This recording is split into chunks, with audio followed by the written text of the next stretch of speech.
వేసే smart news ఇంకా mic మీడియాకు స్వాగతం. వార్తలు చూసి అప్డేట్ అవుతూ మా డైలీ పోల్స్ అండ్ క్విజ్ లో పాల్గొనండి. ఒక నెలలో ఎక్కువగా సరైన సమాధానం ఇచ్చిన వాళ్ళు ఒకరికి సర్ప్రైజ్ గిఫ్ట్ అందుతుంది. 3 నెలలు కొనసాగితే 25,000 గ్రాండ్ రివార్డ్ గెలిచే అవకాశం. న్యూస్ చూడండి, పార్టిసిపేట్ అవ్వండి, గిఫ్ట్స్ గెలుచుకోండి. ఇప్పటి ప్రశ్నను వీడియో చాలా అడుగుతున్నాం, చివరి వరకు చూడండి, ఛాన్స్ మిస్ అవ్వకండి. ఇప్పటి ముఖ్యాంశాలు: పోలీసుల అదుపులో 15 మావోయిస్టులు, ఇంటర్ ఫీజు చెల్లింపుకు మరో ఛాన్స్, కానుకల లెక్కకు ఆధునిక టెక్నాలజీ అవసరం, యమునా రహదారిపై ఘోర ప్రమాదం.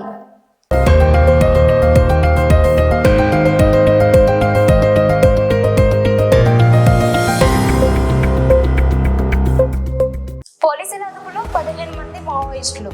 తెలంగాణలోని కొమరంభీం జిల్లా సిర్పూర్లో ఘటన జరిగింది. పోలీసులు 15 మంది మావోయిస్టులను అదుపులోకి తీసుకున్నారు. ముందుగా వచ్చిన సమాచారం ఆధారంగా పోలీసులు చర్యలు తీసుకున్నారు. మావోయిస్టులు దాగున్న ఇంటిని పోలీసులు చుట్టుముట్టారు. వారంతా ఛత్తీస్గఢ్ నుంచి ఇక్కడికి వచ్చినట్లు తెలిసింది. లొంగిపోవాలనే ఉద్దేశంతోనే వారు వచ్చినట్లు సమాచారం. మావోయిస్టులపై కేంద్రం ఆపరేషన్ కగార్ నిర్వహిస్తుంది. ఈ ఆపరేషన్ లో భాగంగా ఇటీవల 10 మావోయిస్టులు లొంగిపోయారు.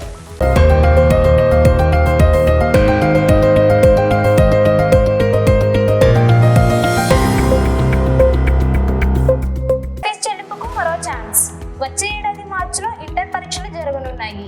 ఫీజు చెల్లించని విద్యార్థులకు బోర్డు మరో అవకాశం ఇచ్చింది. ఫస్ట్ సెకండ్ ఇయర్ విద్యార్థులకు ఈ అవకాశం వర్తిస్తుంది. జనరల్ వొకేషనల్ విద్యార్థులకు ఇది వర్తిస్తుంది. తత్కాల్ సింగ్ పేరుతో ఫీజు చెల్లింపు అవకాశం ఉంది. 5,000 రూపాయల ఫైన్తో ఫీజు చెల్లించవచ్చు. ఈ నెల 22 నుంచి జనవరి 5 వరకు గడువు ఉంది. ఇప్పటికే సాధారణ ఫీజు చెల్లింపు గడువు గత నెలలో ముగిసింది.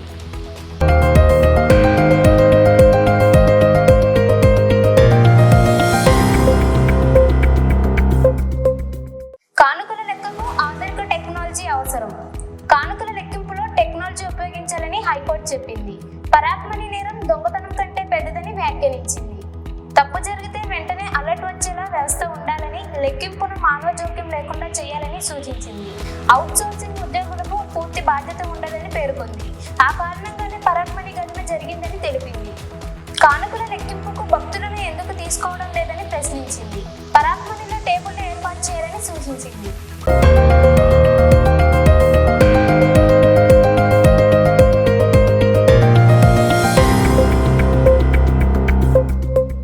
యమునా రహదారిపై ఘోర ప్రమాదం. యూపీ మధురలో ఈ రోజు ఉదయం ఘోర ప్రమాదం జరిగింది. యమునా ఎక్స్ప్రెస్ వేపై ప్రమాదం చోటు చేసుకుంది. పొగమంచు కారణంగా వాహనాలు ఒకదానితో ఒకటి ఢీకొన్నాయి. మొత్తం 7 బస్సులు, 3 కార్లు ప్రమాదంలో చిక్కుకున్నాయి. ఢీకొన్న తర్వాత బస్సులో మంటలు చెలరేగాయి. ఈ ప్రమాదంలో మరణాల సంఖ్య 13కి చేరింది. 35 మంది గాయపడ్డారు. మృతుల కుటుంబాలకు 2 లక్షల రూపాయలు, గాయపడిన వారికి 50,000 రూపాయలు పరిహారం ప్రకటించారు.